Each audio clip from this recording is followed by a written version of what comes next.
کر کے اجازت چاہوں گا۔ اس سے پہلے میں تنظیم کے سرپرست اعلیٰ ہماری اہل سنت کی آن بان اور شان حضرت علامہ صاحبزادہ پیر محمد سلیم چشتی رحمۃ اللہ تعالیٰ علیہ کو خراج عقیدت پیش کرنا چاہوں گا، اور تنظیم کے جو صدر ہیں علامہ روحیل احمد عباسی صاحب، علامہ مولانا آفتاب حسین چشتی صاحب، دیگر جتنے بھی عہدیداران ہیں، سب کو بڑی مبارکباد۔ بڑے عرصے سے یہ محسوس کیا جا رہا تھا کہ ضیاء العلوم کا فیض پوری دنیا میں تو ہے ہی، لیکن کشمیر میں کچھ زیادہ ہے۔ بئی معنی کہ حضرت مسلم امت کے آباء و اجداد کا تعلق بھی سرزمین کشمیر سے تھا، تو ظاہر سی بات ہے یہ ہمارے لیے بڑی خوشی کی بات ہے۔ تو اللہ سبحانہ و تعالیٰ نے آپ کو یہ توفیق دی، آپ نے اپنا ایک نظم بنایا، اور مجھے امید ہے کہ اس میں آپ اور مزید بہتری لائیں گے۔ میں ایک بات پہ صرف بات کروں گا اور ایک نصیحت نوجوان علماء کو، چونکہ اب ہم بوڑھوں میں داخل ہیں۔ ویسے تو دل تو جوان ہے ماشاءاللہ، لیکن ظاہر بال گواہی دے رہے ہیں کہ ہم ابھی اس کہولت کی عمر میں تو داخل ہو ہی چکے ہیں۔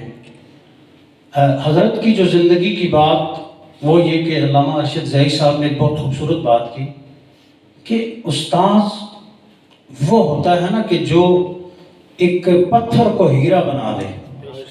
کن ذہن طالب علم ہو اور اس کے ذہن میں جب تک وہ چیز بیٹھے نا، اس وقت تک وہ اس کی جان نہ چھوڑے، اور اس طرح اس کو اس کے ذہن میں نقش کرے کہ طالب علم کے ذہن میں وہ چیز بیٹھ جائے۔ اصل استاذ ہی ہوتا ہے۔ ایسے تو لوگ کہتے ہیں نا کہ مدارس میں، اور میں اسے بالکل متفق نہیں ہوں کہ مدارس میں لولے لنگڑے کانے اور مطلب ہے جو کسی کام کے لیے ہوتے وہ مدارس میں آتے ہیں۔ میں کہتا ہوں جو کسی کام کے لیے ہوتے وہ یونیورسٹی اور اسکول میں جاتے ہیں، کام کے لوگ مدارس میں ہی آتے ہیں، کیونکہ اللہ انہیں چنتا ہے اپنے دین کی خدمت کے لیے۔ تو آپ احساس کمتری کا شکار نہ ہوا کریں ایسی باتیں سن کے۔ حضرت کا یہ جو وصف تھا وہ آپ کے عمل کی گواہی دے رہا ہے کہ آپ صرف عالم نہیں تھے بلکہ عالم باعمل تھے، اور عالم کو عامل ہونا یہ بہت اس کے لیے ضروری ہے۔ محض تھیوری کوئی رٹ لی، 8 سال کتابیں پڑھ لی، اس سے وہ عالم نہیں بن کہلاتا۔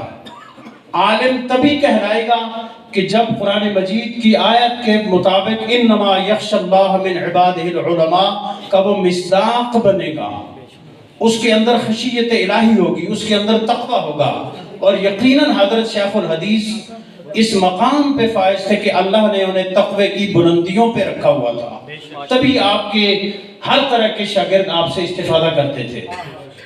اور دوسری اور نصیحت کی بات، میرے بھائیوں، میرے بچوں، میرے جوانوں، آج کل ایک دور ہم نے جو دیکھا ہے، ہم نے بڑے بڑے علماء سے الحمدللہ اکتساب فیض بھی کیا ہے، ان کے ساتھ بیٹھے ہیں۔ ایک حیا کا پہلو ہوتا تھا، ادب کا پہلو ہوتا تھا، بڑے بڑے علماء بیٹھے ہوتے تھے، اگر کوئی بندہ مسئلہ پیش کرتا تو ایک دوسرے سے کہتے یہ بھائی مجھے تو اتنا نہیں، یہ حضرت ارشاد فرمائیں گے، یہ حضرت ارشاد فرمائیں گے۔ یہ ہم نے خود قبلہ غزالی زمان سے لے کے حضرت تاج شریعت تک جیسی ہستیوں کی ہم نے زیارت بھی کی ہے، مجلس بھی کی ہے، لیکن ہم نے وہ بے حیائی نہیں دیکھی جو آج علم کے نام پہ پیدا ہو رہی ہے۔ لڑکا ابھی عالیہ دوسری کا امتحان نہیں دیتا، وہ پہلے کہتا ہے کہ مجھے لوگ مفتی کہیں، اور اس کی جناب ایک گردن میں عجیب سا سریہ آ جاتا ہے، اور شہادت عالمیہ تو پھر کیا ہی بات ہے، سونے پہ سہاگا ہوتا ہے، پھر تو وہ 2-4 سال تو وہ نیچے دیکھتا بھی نہیں ہے، وہ سمجھتا ہے کہ میں نے کوئی بہت بڑا تیر مار لیا ہے۔ یقیناً ایک سعادت ملی ہے، لیکن کہیں ایسا نہ ہو کہ مثل الحمار یحمل اسفارا کا مساق بن جائے۔ اور یہ بے حیائی، علمی بے حیائی، اس کو میں کہتا ہوں آج بہت عام ہو رہی ہے۔ ایک نوجوان فاضل نے ایک دفعہ مجھ سے بات کی، میں مثال یہ دے کے بات ختم کرتا ہوں۔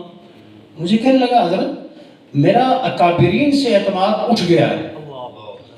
میں نے کہا بڑی گل ہے تیرے اعتماد اکابرین سے اٹھ گیا، کیونکہ تو خود ہی مولوی بن کے بیوقوف، تو کسی اور پاسے جلنا چاہیے تھا، تو مدرسے چلا کے بھول گیا۔ کہنے لگا کیوں؟ میں نے کہا کیوں یار؟ کہتا جی میں پڑھتا ہوں علامہ تفتازانی کو پڑھتا ہوں، مولانا جامی کو پڑھتا ہوں، اکابرین کو پڑھتا ہوں.